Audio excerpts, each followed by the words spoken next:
बिस्मिल्लाहिर्रहमानिर्रहीम। अस्सलाम वालेकुम। प्रोग्राम मुकाबिल के साथ मैं सरवत वलीम। हारून शीर साहब मेरे हमरा इस वक्त सेट पर ही मौजूद हैं। आज के प्रोग्राम मुकाबिल में सबसे अहम मसला सियासी है, जिसके ऊपर तो गुफ्तगू करेंगे, मगर इसके साथ साथ आपको बता दें और आप सब लोगों की नज़र से गुजरा होगा, एक सोशल मीडिया पर तूफ़ान सा बरपा है मौलाना तारिक जमील साहब को लेकर। इससे मुतालिक हारून साहब से बड़े डिटेल में मैं गुफ्तगू करूँगी। आगे बढ़ेंगे तो शुगर बहरान के हवाले से बात करेंगे। शहबाज शरीफ साहब कहते हैं कि शुगर बहरान की फॉरेंसिक ऑडिट रिपोर्ट में जो 3 हफ्ते की मोहलत मांगी गई है, actually prime minister of Pakistan Imran Khan साहब जानते हैं कि वो खुद बजाते खुद सिर्फ वही कसूरवार हैं। शहबाज शरीफ साहब ने जो तनकीद की है, तो क्या इसके बाद जो बहुत बड़े नाम हैं, जो बहुत बड़े दावेदार हैं या दावे किए जा रहे हैं मौजूदा हुकूमत को लेकर कि ये कुर्सी इख्तिदार की इमरान खान साहब के पास सिर्फ अगस्त के महीने तक है, तो क्या इन दावों को फिर सच माना जा सकता है? और इसके साथ साथ ये भी कहा जा रहा है कि जो ऑडिट रिपोर्ट जब भी ये मंजर आम पर आएगी तब तो आएगी, मगर इससे पहले इमरान खान साहब क्या करेंगे ये सब जानते हैं, पीटीआई जानती है, और इसके साथ साथ जहांगीर तरीन साहब भी जानते हैं बखूबी कि अब उनका पीटीआई के साथ मुस्तकबिल क्या है। इसी वजह से वो पाकिस्तान पीपल्स पार्टी और मुस्लिम लीग नून की क़यादतों के साथ राब्ते के अंदर हैं। शहबाज शरीफ साहब जो इस वक्त तनकीद तो बहुत कर रहे हैं, मगर उनका अपना मुस्तकबिल नैब के हवाले से क्या है, क्या हो सकता है, इस पर मैं तफसील के साथ बात करूंगी। मगर इसके साथ साथ कोरोना के हवाले से भी बड़ी डिटेल में गुफ्तगू करेंगे।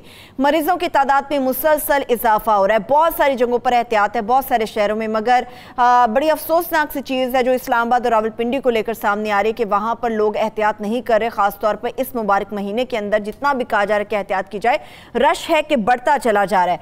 डॉक्टर्स और तिब्बी अमला तो अपने फ़राइज़ बखूबी सर अंजाम दे रहा है, मगर अगर दुनिया भर के तिब्बी माहिरीन की बात करें तो वो भी इस वायरस से लड़ने के लिए इसकी वैक्सीन तैयार करने में मसरूफ नजर आते हैं। बहुत सारी थ्योरीज हैं इस वायरस को लेकर जो सामने आ रही हैं कि किस किस तरीके से कौन कौन सी चीज आजमा कर इलाज किया जा सकता है, इस पर मैं बात करूंगी। मगर हारून साहब, मैंने से बात की कि मौलाना साहब से, मौलाना तारिक जमील साहब से मुतालिक बात करेंगे, तो सोशल मीडिया पर एक तूफान सा बरपा है उनको लेकर। कहा जाता है हारून साहब कोई एक मसला हो तो पिछले सारे जख्म ताज़ा हो जाते हैं। ये तो एक क्लिप निकला मौलाना का और पीछे वाले भी निकल आए हैं। गुजारे ये तो हालांकि टेलीथॉन से पहले का है, जी बिल्कुल 16-17 तो उसी वक्त भी ज़ाहिर है जो सियासी लोग हैं वो यही करते हैं। लेकिन बात यह है, मौलाना तारिक जमील की दिलजोई के लिए मैं एक बात अर्ज़ करता हूँ जिससे शायद उन्हें कुछ तसल्ली हो कि जिस तरह वो जमीयत की उन्होंने शिकायत की और दूसरे नून लीग के लोगों की शिकायत की कि मुझे गालियाँ दे रहे हैं, दरबारी मुल्ला कहते हैं, ठीक अल्लाह के फजल से इसी पैमाने पे यही काम उनके मुरीद कर रहे हैं मौलाना साहब। जी हाँ, वो सोशल मीडिया, मेरे जो टेलीफोन पड़ा हुआ है मैं आपको निकाल के दिखा देता हूँ। ताने, गालियाँ, दुश्नाम, किरदार कुशी हर उस शख्स की जो मौलाना से इख्तलाफ का मुर्तकिब है। हर मामले के 2 पहलू होते हैं। मौलाना ये समझते हैं, और तबलीगी जमात की तरफ से आपके इत्तला के लिए अर्ज़ है कि उनकी ज़िम्मेदारी भी है कि वो ख़ास से रब्ता रखें, यानी ख़ास तौर पे मुल्क के अहम लोगों से रब्ता रखें। और एक दफ़ा ये ज़िम्मेदारी वापस भी ले ली गई थी, कुछ कहा जाता शिकायत थी, तो वो जो सारी कौम अल्लाह के फजल से, सारी कौम तो ज़ाहिर 100% लोग तो नहीं, लेकिन कौम के हर तबके में ऐसे लोग पैदा हो चुके हैं जो गाली बकने में किरदार के। रमज़ान का महीना है और हम तो खोलते ही नहीं हैं सोशल मीडिया रोज़े के वक्त। अच्छा, मिजाज है ना जी, एक कौम का मिजाज बिगड़ गया है। ये गाली गलौज का कल्चर भुट्टो साहब के ज़माने में शुरू हुआ था, जो सोशल मीडिया तो नहीं था, उससे पहले भी था। 46 के अखबारात आप देखें तो कांग्रेस और मुस्लिम लीग के जो हामी अखबार नवीस थे वो एक दूसरे किरदार कुशी करते थे।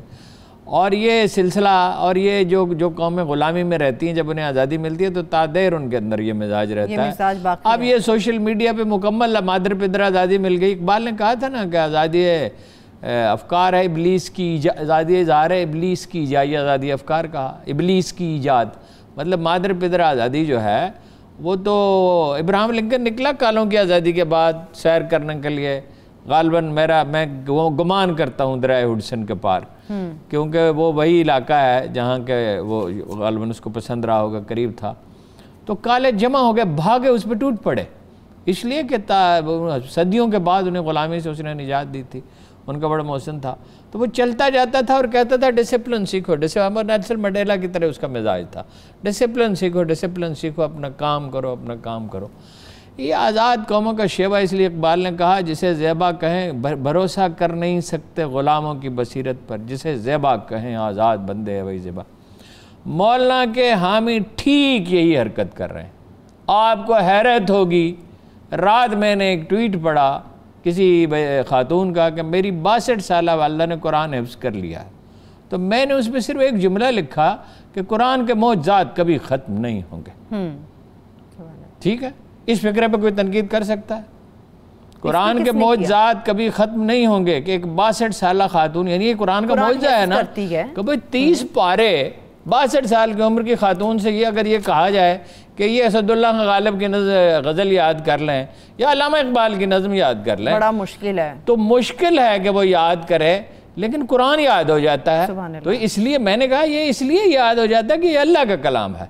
तो तनकीद उसमें कम अज कम 30 आदमियों ने गालियां लिख के भेजी आपको कि जी तुम्हें आज पता चला है, जाहिल मुतलक, तुझे आज पता चला, इसका मतलब तूने कभी कुरान पढ़े नहीं है। और उसमें हर एक जो है उसने मौलाना तारिक जमील का हवाला दिया कि आपने उनसे इख्तलाफ क्यों किया। सिर्फ मौलाना तारिक जमील से पे को गालियाँ नहीं दी गई, उनसे इख्तलाफ करने वालों को भी मौलाना आपको मुबारक हो उतनी ही गालियाँ दी गई। बात मैं इस पे ज़्यादा बात नहीं करना चाहिए, इस पे बात करने के लिए क्या है, लेकिन मैं माज़रत से हारून साहब, ये वो लोग हैं इस्लाम और रमज़ानुल मुबारक तबलीग करते हैं और ये किसी को मैं नहीं कह रहा, मैं मौलाना को जिम्मेदार नहीं ठहरा रहा, मैं मौलाना को जिम्मेदार नहीं ठहरा रहा, लेकिन उनका अपना मिजाज वैसे ये नहीं है। नहीं, उनके हामियों की बात कर रहे हैं कि आप किसी को कैसे मुश्किल सारी का मिजाज बिगड़ गया है और ये कोई तरबियत उनकी की जाए तो फिर है। तो तरबियत के लिए जो लोग हैं उनके तो अपने मिजाज बिगड़े हैं, सियासतदान हमारे, उनमें से किसका मिजाज? सबके नहीं बिगड़े हैं, कुछ लोग शख्सियत परस्ती नहीं सिखाते। प्रोफेसर अहमद रफ़ीक अख्तर के पास 20 आदमी बैठे थे, नौजवान, जोश व जज्बे से भरपूर नौजवान, और एक साहब दाखिल हुए, उन्होंने उन पर डट के तनकीद की कि आपने क्या ड्रामा रचा रखा है और पीर बने बैठे हैं, और बहुत देर तक उनकी गुफ्तगू सुनते रहे। और मुझे अंदेशा हुआ कि नौजवानों में से कोई मुश्तिल ना हो जाए या गुस्से का इजहार ना करे। किसी ज़ुबान से एक लफ्ज़ नहीं निकला और किसी ने घूर के भी नहीं देखा। जब वो अपनी बात ख़त्म कर चुका तो प्रोफेसर साहब ने कहा कि आपको गलत फहमी हुई, पीरी मुरीदी तो है ही नहीं, हम तो बैत लेते ही नहीं हैं, हम तो, उनका मुझे फ़िक्र अच्छी तरह याद है, हम तो दोस्तदारी और मेहमान नवाजी के कल्चर को फ़रोग़ देने की कोशिश कर रहे हैं। चुनांचे इसके बाद वो आदमी क्या कहता, उन्होंने कहा ना बैत लेते हैं ना बैत मुबाइसे से रोकते हैं। उसके बाद तो बाकी बात, अच्छा, वो जो नौजवान थे उनकी तरबियत हो चुकी थी, बस काफ़ी नहीं है। मौलाना तारिक जमील को जो बात, माफ़ी चाहता हूँ जो नहीं समझते, इतने बड़े इतने पॉपुलर शख्सियत होने के बावजूद, वाज काफ़ी नहीं है, इंसानों की तरबियत करनी पड़ती है कि वो गाली देना छोड़ दें। तो फिर उनमें और पॉलिटिकल पार्टियों के जो मीडिया सेल, उनमें फ़र्क क्या बाकी रहा? सही है, चले, पॉलिटिकल पार्टीज़ की आपने बात की है, लोगों की बातों पे नहीं किया जा सकता उनका तयन, उनके किरदार पर तयन किया जा सकता है। ज़रा सी आज़ादी मिले। वो एक आदमी था, उसने एक दरवेश की बरसों खिदमत की और कहने लगा मुझे इसमें आज़म बता दें।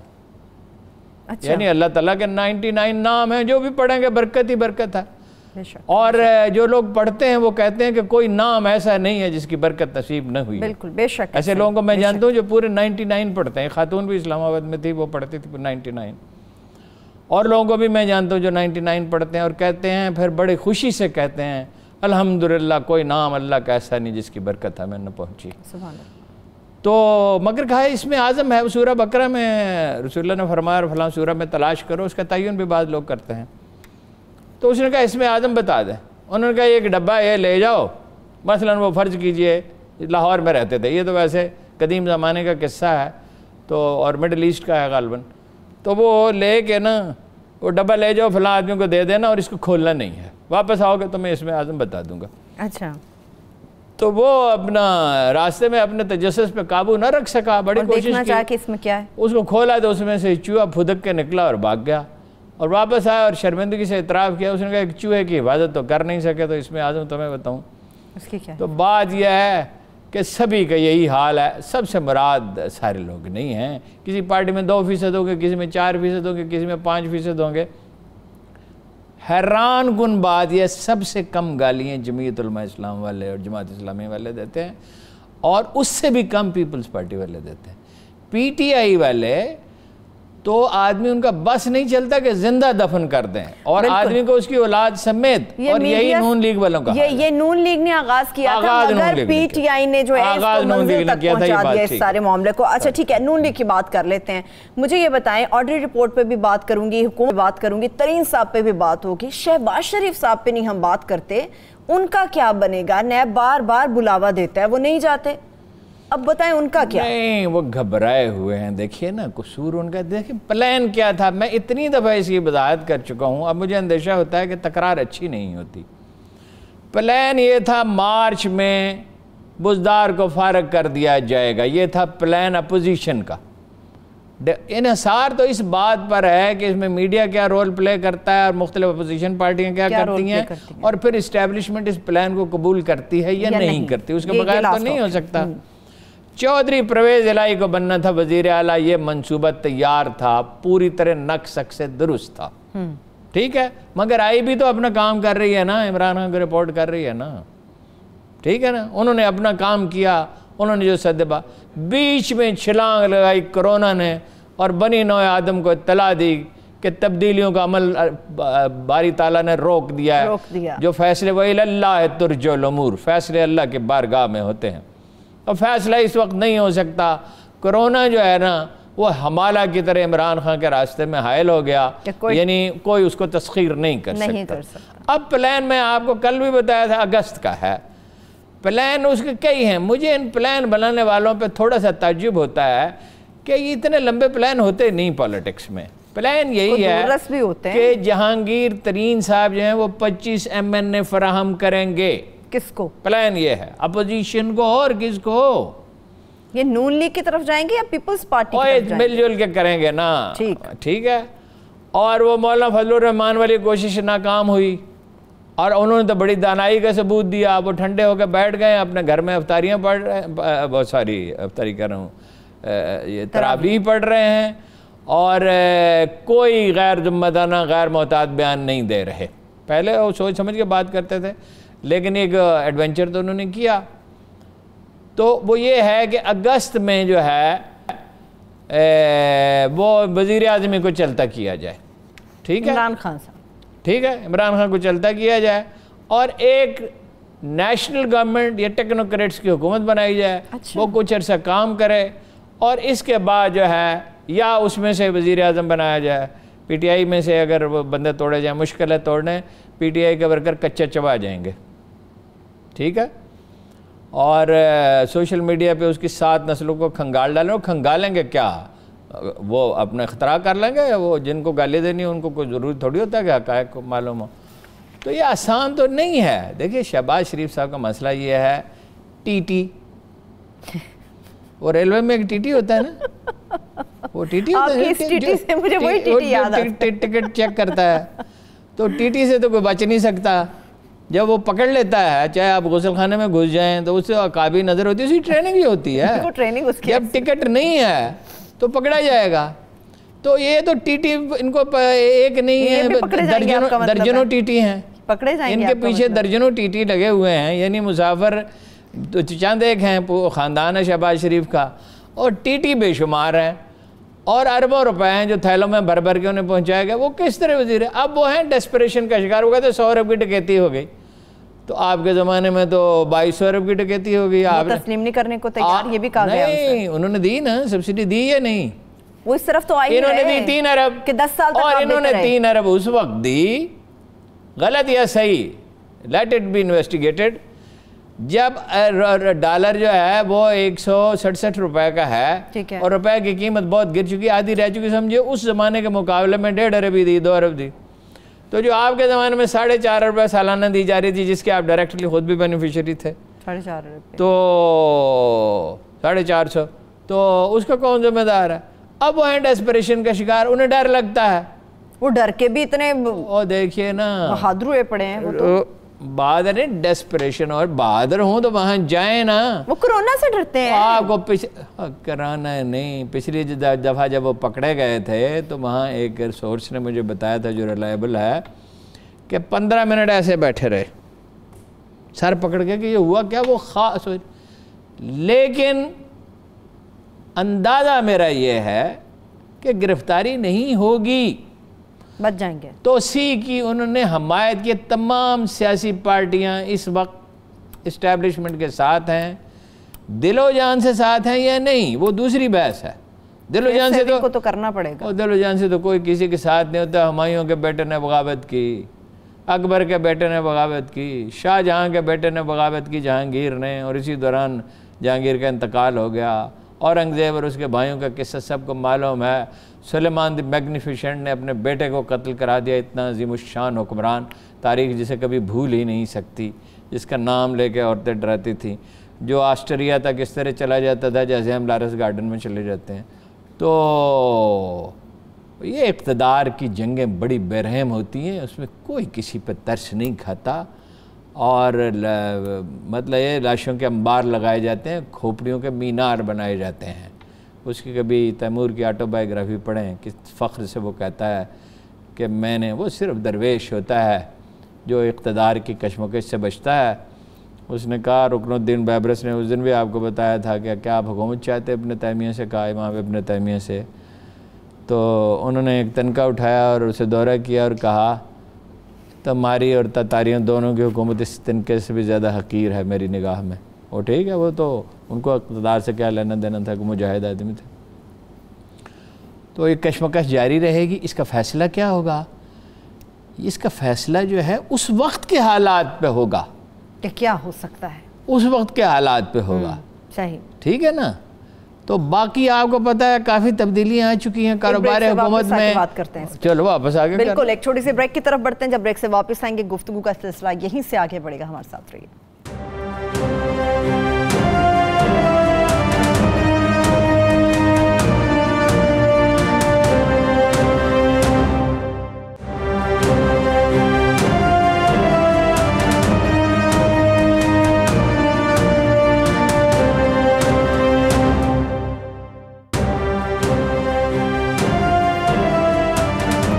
ब्रेक के बाद एक बार फिर से प्रोग्राम में हम आपको खुशामदीद कहेंगे। जहांगीर तरीन साहब की तो आप बात कर रहे थे, कल तक हारून साहब ये खबरें हैं कि कल तक जो हैसियत तरीन साहब की थी इमरान खान साहब के साथ इस दौरे इक़्तिदार में, अब वो असद उमर साहब की है। कहा जा रहा है कि as a deputy prime minister इनको कहा जा रहा है कि ये परफॉर्म कर रहे हैं अपनी ड्यूटी। देखिए ना, उनकी पोजीशन बेहतर हो गई है, और फितरी बात है कि खला कभी बाकी नहीं रहता, किसी जगह भी बाकी नहीं रहता। जब हब्स हो तो लू चलती है। कुदरत का एक अटल चंद उसूल जो बुनियादी होते हैं वो थोड़े ही होते हैं, वो और वो अटल होते हैं, उसमें तब्दीली नहीं आती। तो असद उमर साहब के जाने में जहांगीर तरीन साहब का बड़ा हिस्सा था, उनके खिलाफ उन्होंने लाबी भी की और ये टीम भी उन्होंने तजवीज़ की। कहते वो ये हैं कि मैंने इसके भेजने में तो कोई रोल जहांगीर तरीन साहब का मौका है, लेकिन टीम ज़रूर मैंने तजवीज़ की थी, ये हफीज़ शेख वगैरह। तो वो ज़ाहिर है उस वक्त उनकी हैसियत डिप्टी प्राइम मिनिस्टर की थी, और ज़ाहिर है उन्होंने बड़ा अहम रोल प्ले किया था पंजाब हुकूमत बनाने, मरकज़ हुकूमत बनाने में, और इमरान खान की थपकी से और इस्टेब्लिशमेंट की थपकी से किया था, खुद थोड़ी कर सकते थे। अब ज़ाहिर है ये वापस आए। इसमें जो असद उमर साहब को मैं ढूंढता रहा, मुझे मिले नहीं, थोड़ी सी बात उनसे कर लेता, मीटिंग वीटिंग में होंगे। तो वो असद उमर साहब ने पेशेंस का बहुत मुजाहिरा किया। मतलब ये वो जब उन्होंने कहा कि दूसरी वजारत ले लें, उन्होंने कहा मुझे नहीं चाहिए, वो घर चले गए, आराम से बैठे। कॉन्फिडेंट आदमी हैं, खुश अखलाक हैं, पर्सनैलिटी क्लैश डेवलप नहीं करते। प्राइवेट सेक्टर में जिस तनख्वाह पे उन्होंने नौकरी की उसकी मिसाल कम ही मिलती है। 50 लाख रुपए उनकी सैलरी थी। कहा जाता है कि वो कहा जाता है अगर उनका आखिरी प्रोजेक्ट कामयाब नहीं रहा था, लेकिन बहरहाल इतना यानी इस उरूज पे पहुंच जाना। फिर ये कि वो हर एक से ताल्लुकात अच्छे रखते हैं, वो कश्मकश में नहीं उलझते, और इमरान खान का एतमाद भी उन्हें हासिल है, रिलैक्स्ड आदमी हैं। तो अब उनकी पोजीशन मजबूत है। किसी आदमी ने जैसे अपना वो थे वज़ीर ख़जाना नवाज शरीफ के, तो ज़्यादातर काम वही करते थे। नवाज शरीफ की तो सेहत डैमेज हो चुकी थी, शॉर्ट टर्म मेमोरी में मुतासर हो चुके थे, तो नेचुरली सारे काम वज़ीर आज़म ने तो नहीं करने होते। अब national command and operation centre जो है उसको वो चला रहे हैं, इस वक्त अहम तरीन वही है, और उसमें 2 जनरल हजरात भी हैं, लेकिन कमांड इस वक्त ये एक सिविलियन के पास है ये एजाज़ होना। और चारों वज़राए आला और चारों चीफ सेक्रेटरियों से वो बात करते हैं, हर रोज़ मीटिंग करते हैं। अब मीटिंग तो ज़ाहिर है दूसरी तरह से होती है कोरोना की वजह से, वैसे दुनिया में अब मीटिंगें होती इसी तरह ही हैं। यानी मतलब क्या उस सिस्टम को कहते हैं, वीडियो लिंक्स के जरिए, वीडियो लिंक्स के जरिए मीटिंग करते हैं, फैसले सादर करते हैं। देखें ना, कोई 55-60 अरब रुपए जो है वो तकसीम कर चुके हैं और रो रहे हैं वर्कर अपना पीटीआई के और वज़रा के, उसका डेटा नहीं शेयर कर रहे हैं सानिया नश्तर, लेकिन उसे खुफिया रखा जा रहा है। तो खुफिया रखने का फैसला कौन कर सकता है? सही। जिस किसी ने भी फैसला किया है कि वो नहीं चाहते कि भाई इसका सियासी इस्तेमाल हो, वो टाइगर फोर्स किधर गई? अचानक मुझे आपने इतनी तनकीद की, उसके बाद मेरी तनकीद से थोड़ी इस मुल्क में फैसले होते हैं। इतने लोग 8 लाख के करीब टाइम फिश नाम ही नहीं ले रहा पिछले 3-4 दिन से कोई, इसलिए कि हालात फैसला जो है वो वक्त सादर करता है। फरमाया ज़माने को बुरा न कहो, ज़माना मैं हूँ, दुनिया में जो कुछ बरपा है वो अल्लाह की मर्जी से बरपा है। तो टाइगर फोर्स होगी टाइम फिश। अब वो मतलब अगर कुछ बनेंगी भी तो उसको कोई खास रोल नहीं होगा। क्या होगा? वो इदाद शुमार जमा करेंगे, लेकिन लोगों का तयन करेंगे। डेटा तो सानी नश्तर के पास मौजूद है। लेकिन टाइगर फोर्स के लिए तो ये प्लान था कि वो वहां पर जा सकेंगे जहां पे गवर्नमेंट नहीं पहुंच सकती। वो कौन सी जगह है? अब ये इमरान खान साहब बताएंगे। भाई इमरान खान साहब से कभी आए किसी, आपको पिछले दिन मौका मिला था वो बात करने का उनसे? आपको भी मौका मिला था एक कदर 92 की इतनी जबरदस्त टेलीथॉन तो फिर उनसे पूछ लीजिएगा वो कौन सी जगह है जहाँ गवर्नमेंट नहीं पहुंच सकती, और जो गवर्नमेंट किसी जगह पहुंच ना सकती वो गवर्नमेंट नहीं होती। शायद ये इमरान खान साहब को समझ आ गई, इसलिए टाइगर फोर्स जो है वो टाइम फिश हो गई है। नहीं, वो इमरान खान साहब जोश और जज्बे से जब उन्होंने पार्टी में इलेक्शन कराने का फैसला किया ना 1913 में, तो उन्होंने मुझे जब इत्तला दी, यानी मैंने टेलीफोन तो मैंने किया उन्हें, जब उन्होंने मुझे इत्तला दी तो उन्होंने कहा मैं एक और धमाका करने वाला हूँ, तो पार्टी में इलेक्शन करो। मैं तो हक्का बक्के रह गया, ये कैसी बात कर रहे हैं? अब वो ऐलान कर चुके तो रुक भी नहीं सकता था। उस इलेक्शन में डट के धांधली हुई, उसमें अहदे खरीदे गए, उसमें ये इनडायरेक्टली काउंसलर चुने गए और उन्होंने आगे अहदेदार चुने, और वो जस्टिस वजूद्दीन की रिपोर्ट मौजूद है, और वो 10-12 महीने खिंच गए। उसकी वजह से जो 90 सीटें उन्हें मिलनी थी, दूसरी भी और भी गलतियां थी सीटों की तकसीम में, तो यहाँ पे भी वो 34-35 रह गई, और अगर उन्हें 90 मिलती तो नवाज शरीफ को 80 से ज़्यादा गलती से सबक तो सीखा ना, अभी तो समझ आ गई उन्हें कि ऐलान। वैसे इमरान खान साहब की बहुत अच्छी बात है हारून साहब, ऐलान वो कर देते हैं, ये गलत बात है, ऐलान कर देते हैं, मगर जब समझ आती है कि ये गलत बात है पीछे हट जाते हैं। इस पे एक फारसी का मुहावरा है जो मैं आपको फिर प्रोग्राम के बाद सुनाऊंगा। अच्छा, अभी नहीं सुनाएंगे? नहीं, मैं अभी नहीं। आप नहीं चाहते कि हमारे देखने वाले इस्तेफादा करें? पहले पैमरा एक नोटिस आपकी तला के लिए अर्ज है जारी कर चुका है। वो जो $500 मिलियन का किस्सा था, भाई नवाज शरीफ साहब उसकी तरदीद कर दें, उसकी स्टेट बैंक तरदीद कर दे, उसकी वजारत ख़जाना तरदीद कर दें।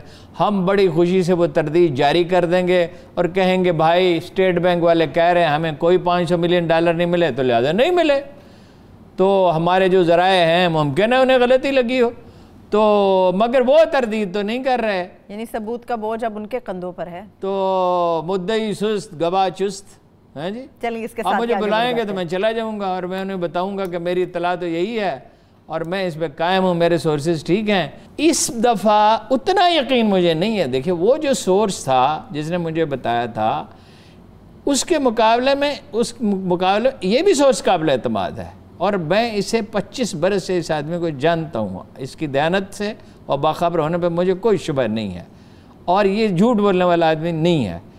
लेकिन वो तो बहुत ही आला दर्जे का सोच था। वो तो एक ऐसा आदमी था जो मामला से बराह रास्त वाकिफ था, जिसकी खिदमत में लोग हाजिर होते थे।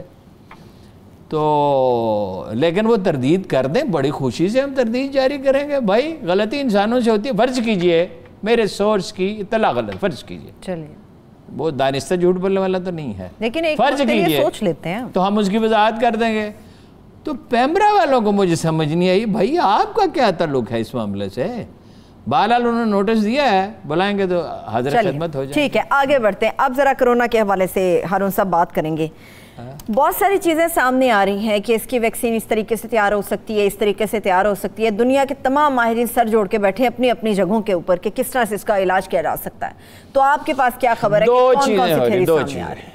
चीज़ें हो रही। वैक्सीन नहीं, वैक्सीन तो बिल गेट्स ने कहा जितना पैसा लगेगा लगाएंगे, यानी अमरीकी हुकूमत तो लगाएगी ही, चीनी हुकूमत तो लगाएगी ही, जापानी हुकूमत तो लगाएगी ही, ठीक है ना।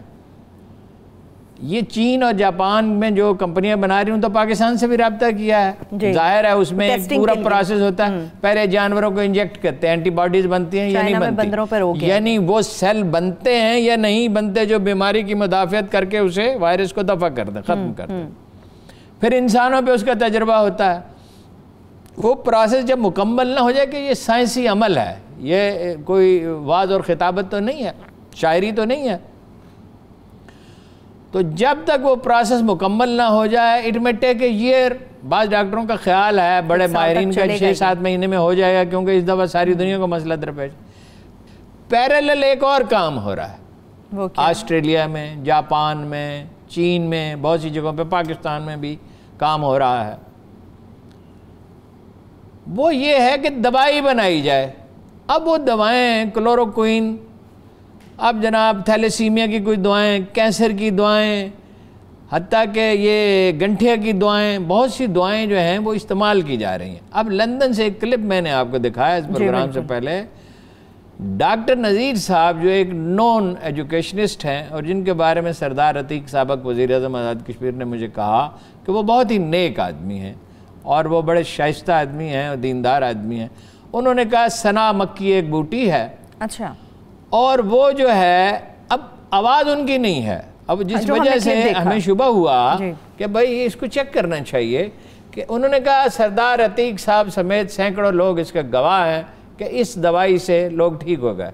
उन्होंने ये भी कहा कि जी मैं 50 लाख रुपए जुर्माना दूंगा सना मक्की। उन्होंने कहा मैंने ये एक हदीस से अख़ज़ की है।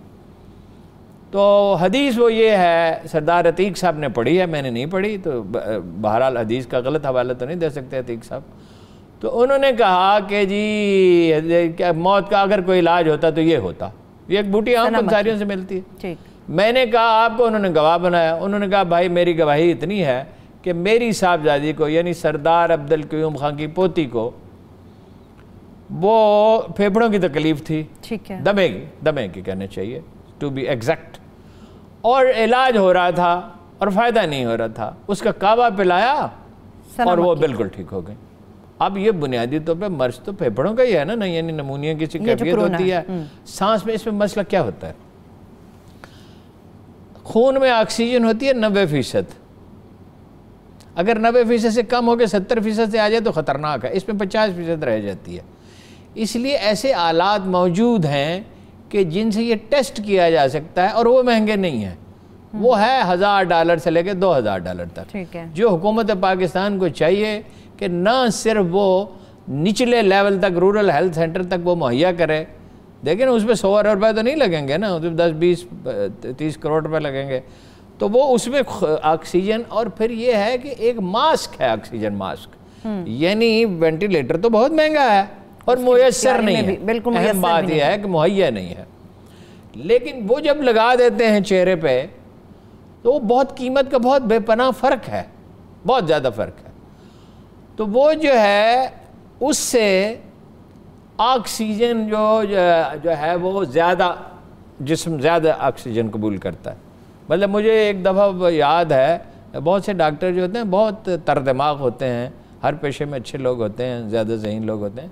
तो एक खातून डॉक्टर ने, होम्योपैथिक थी हालांकि, उन्होंने कहा, मैंने कहा मुझे ये दांतों में क्यों प्रॉब्लम हो रहा है, मैं तो बचपन में बड़े गन्ने चूसे हैं, मेरे दांत कैसे ख़राब हो सकते हैं। तो उन्होंने कहा आपका जिस्म ऑक्सीजन कम सक करता है। और ये मैंने इसका तजुर्बा किया कि मैं जब बाग में चला जाता हूँ या खुली जगह पर रहता हूँ तो इतनी तेज़ी से मेरी सेहत ठीक होती है कि मैं हैरान हो जाता हूँ, यानी एनर्जी बहुत लेवल बहुत बढ़ जाता है।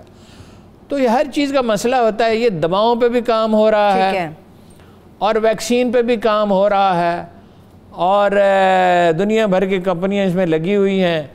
तो इसमें देखिए कितने % जो लोग हैं वो इसमें मुब्तला होते हैं। एक ब्रेक से वापस आके इस पे बात करते हैं, ब्रेक की तरफ बढ़ते हैं। ब्रेक से वापस आके गुफ्तगू यहीं से आगे बढ़ेगी। इसके साथ साथ रमज़ान मुबारक के हवाले से भी खुसूस तौर पे गुफ्तगू करेंगे। जो अशिया खुरनोश के हवाले से खबरें सामने आ रही हैं उस पर हुकूमत का कितना चेक एंड बैलेंस है। छोटी सी ब्रेक, स्टे विद अस।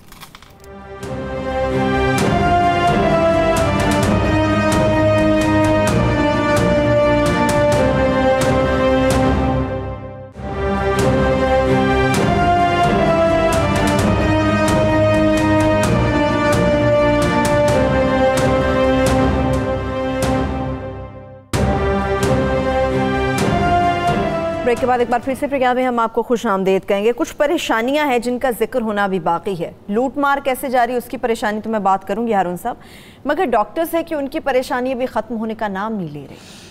इसके बावजूद कि डॉक्टरों की तनख्वाहें बढ़ा दी गई हैं, वो सख्त परेशान हैं, इसलिए कि उनकी अपनी ज़िंदगियाँ ख़तरे में हैं और वो देख रहे हैं कि खल्क़ खुदा की ज़िंदगियाँ ख़तरे में हैं। लोग बेसब्रे हो रहे हैं। सिर्फ मसाजिद का जिक्र ज़्यादा होता है और फितरी बात है, 2 लाख मसाजिद हैं, उसमें बहुत से लोग जाते हैं और लेकिन सब्ज़ा मंडियों में, गल्ला मंडियों में, बाज़ जगह बाज़ारों में, अभी मैंने खरबूजा ख़रीदने के लिए रुका तो मैंने देखा कि 3 आदमी एक साथ बैठे थे। वो दुकानदार तो ज़रा परे बैठा था, तो वो बैठे थे, तो मैंने दिल में सोचा कि अल्लाह न करे इनमें से किसी को हो तकलीफ़, तो हो तो बाकी दोनों बच तो अब सकते नहीं, कोई सूरत ही नहीं है। वो देखो ना, जहालत बजाय खुद एक ऐसा मर्ज़ है, एक ग़ुलामी एक मर्ज़ है। जो कौमें ग़ुलामी और जहालत से गुज़री हों और सदियों तक गुज़री हों, उनमें एहतियात तो नहीं होती। हालांकि एहतियात इसमें है क्या? एहतियात इसमें है क्या? हाथ धोना को बड़ा काम है। तो दिन में 5 दफ़ा लोग वुज़ू करते थे, तो हाथ वो तो वुज़ू तो है, मतलब इसमें सिर्फ हाथ धोने। वुज़ू तो देखिए ना जी, उसका यानी 20वां हिस्सा पूरा तरीक़ेकार उसका 20% रह गया। ठीक है, तो कोरोना से तो लोग नहीं मर रहे। कौन कहता कोरोना से लोग मर रहे? जहालत से मर रहे लोग नहीं। देखिए ना, 80% लोगों में तो बराए नाम सिम्टम्स होते हैं और ख़त्म हो जाते हैं, खुद ख़त्म हो जाते हैं। इसका मतलब है इंसानी मज़ामत अगर ठीक हो, अगर आज से 200 साल पहले, 400 साल पहले जब लोग घोड़ों पे सफ़र करते थे, सख्त ज़िंदगी गुजारते थे, होता तो 80% की बजाय शायद 95% लोग सिवाय उनके जो दुकानों पर बैठे रहते थे, बहुत या याश्तबा लोग थे, उनके सिवा सारे बच जाते। अब ये है कि 80% में तो बराए नाम सिम्टम्स होते हैं, खांसी सी होती है, ज़रा सी वो ठीक हो जाती है, उन्हें पता ही नहीं चलता कि वो इसमें मुब्तला हुए। 15% में दरमियाने दर्जे की शिद्दत होती है, खांसी वांसी बढ़ जाती है, ये है वो है, लेकिन वो ठीक हो जाते हैं, एहतियात करते हैं। 5% जो हैं उनमें ज़्यादा शिद्दत होती है और बुखार हो जाता है, तकलीफ़ में जा पड़ते हैं। पाकिस्तान में बाज़ जगहों पे ज़्यादा, पाकिस्तान में 1.4% लोग जो हैं उसकी वजह से मरते हैं। ये 1.4% लोग कौन है? ये बात लोग कहते हैं 1%, 6 है। पूरा 100% डेटा तो हमारे पास नहीं है, उसकी नौयत भी बदलती रहती है। वो लोग जो शुगर के मरीज़ हों, जो गुर्दों के मरीज़ हों, जो ब्लड प्रेशर का शिकार हों, जो कैंसर का शिकार हों, अब चूंकि ये बीमारियां मज़ाहमत जो है वो कम कर चुकी हैं, ख़त्म नहीं कर चुकी। शुगर के मरीज़ वो अशरों तक ज़िंदा रहते हैं, बाग करें, दवाई खाएं और परहेज़ करें तो ज़िंदा रहते हैं, अपने काम काज भी करते हैं, ठीक है, वो मर्ज़ तो एक है। ब्लड प्रेशर के मरीज़ भी जो हैं वो अगर दवाई खाएं, और इसकी हर्बल मेडिसिन ब्लड प्रेशर की बहुत अच्छी है, और भी अब दवाएं बहुत अच्छी आ गई हैं, और बाकी चीज़ों में भी। कैंसर है, हौलनाक मर्ज़ है, अल्लाह ताला जो आपकी इम्यूनिटी को कमज़ोर करता है, जिसमें आपको करना क्या है? आपको अपनी इम्यूनिटी बढ़ानी है और एक्सपोजर को रोकना है। तो डॉक्टर ठीक रो रहे हैं, अब ताजर कह रहे हैं जी फटाफट दुकानें खोलने की इजाज़त दें, उनको अपने कारोबार। पॉलिटिकल भी है आंसर। नून लीग वाले ताजरों को उकसा रहे हैं हुकूमत पर दबाव डालने के लिए, शायद खोलने दें, बड़ी बेरहम होती है। भाई जो दिहाड़ीदार है उनका अगर वो रोए तो वो तो बात समझ में आती है, इसलिए कि उसने शाम को 200 रुपए कमाए, इतना सा कुकिंग ऑयल या वो बनास्पति घी खरीदा, इतना से आलू खरीदे या दाल खरीदी और आटा खरीदा और जाके अपना खाना खाया, उसने खाया और खा के पढ़ के सो रहा बेचारा, और सवेरे उठा और फिर जाके धूप में जाके ईंटें उठाने लगा। अच्छा, वो तो रोए, समझ में आती है। ताजर क्यों रो रहे हैं? यानी बहुत छोटा दुकानदार जो है वो तो बेचारा होगा तकलीफ़ में। ताजर जो हैं, जो अल्लाह के फजल करम से कम 500 रुपये सालाना का, बल्कि इससे ज़्यादा का टैक्स हड़प कर जाते हैं, और अकील करीम डैडी तो कहते हैं इस मुल्क की तबाही के ज़िम्मेदार ही हम सनतकार और ताजर हैं, टैक्स हम देते ही नहीं हैं। तो ये क्यों रो रहे हैं महीने भर? 2 साल तहरीक चलाई वकला ने, और वकला कोई बड़ा नेक तबका नहीं है। वैसे तो सबसे बड़े मुजरम जो हैं वो अखबार नवीस हैं आजकल, और चाहिए मौलाना तारिक जमील के हामियों का अगर बस चले और PTI और नून लीग के मीडिया सेल का, तो 100% अखबार नवीसों को फांसी दे दें, इंशाअल्लाह ये दुनिया जन्नत बन जाएगी। ठीक है, दुनिया छोड़े और अखबार ही बंद कर दें और चैनल भी बंद कर दें, इसके बाद फरिश्ते रह जाएंगे और मुल्क दिन दुगनी रात चुगनी तरक्की करेगा। तो ये जो ताजर हैं ये सब्र नहीं कर सकते 1 महीना। भाई सब्र किस लिए है? जब जनाब याकूब अलैहिस्सलाम को तला दी गई फर्जंद की कि वो भेड़िया खा गया, जो कि सही नहीं था, तो उन्होंने एक जुमला कहा था, फसब्रुन जमील, सब्र बड़ी खूबसूरत चीज़ है।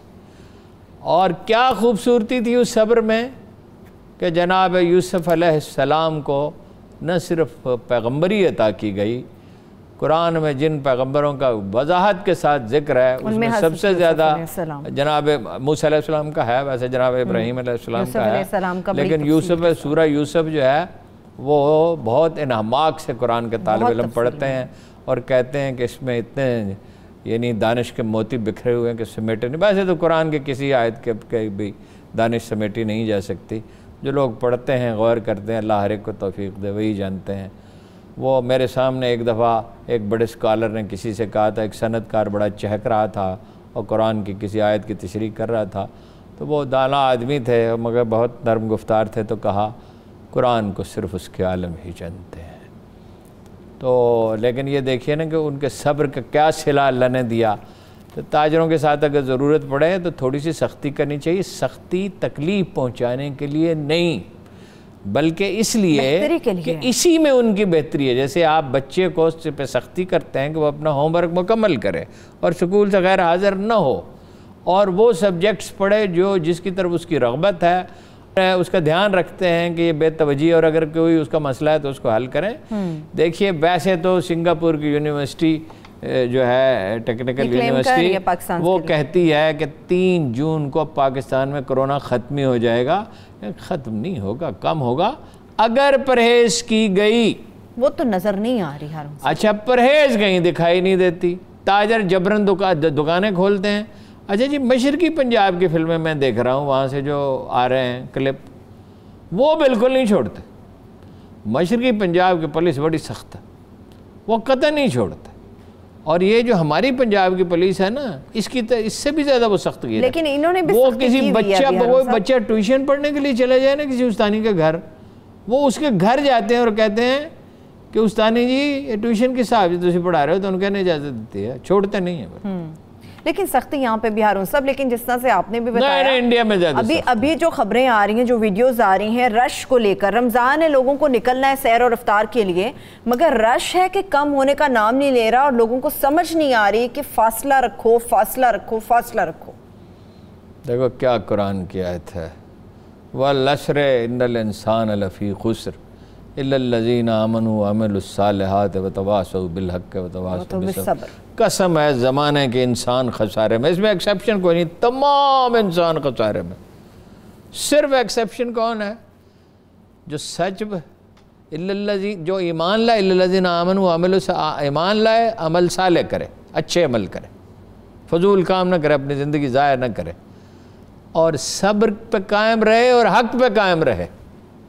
सिर्फ हक़ पे नहीं,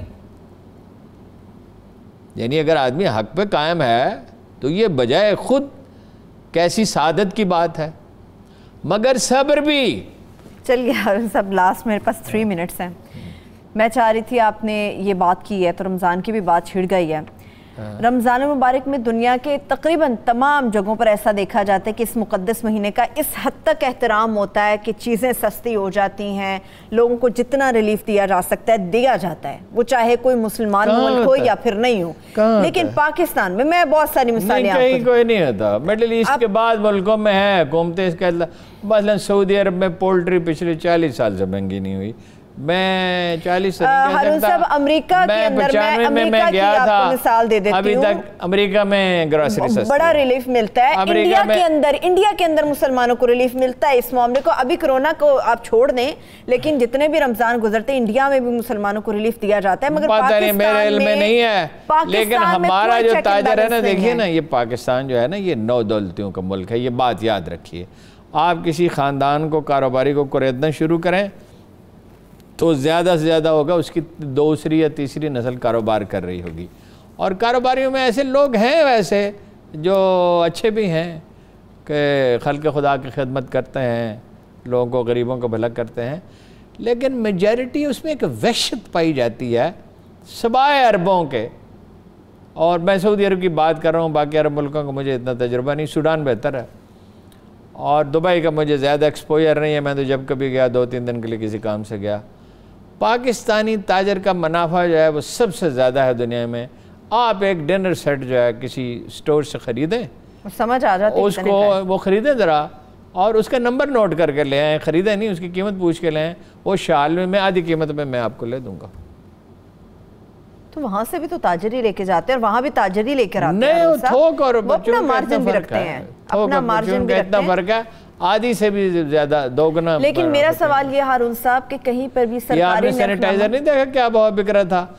ये मास्क मैंने बनवाए खुद, तो कितने का बना? हारून साहब, मैं अब अगर आपने मास्क की बात कर दी है तो मैं आपको बता दूं, जो मास्क पहले 5 रुपए का मिलता था वो मैंने खरीदा 170 रुपए का एक मास्क मुझे मिला। ये लूट मार का बाजार बड़ा ही गर्म हो गया है।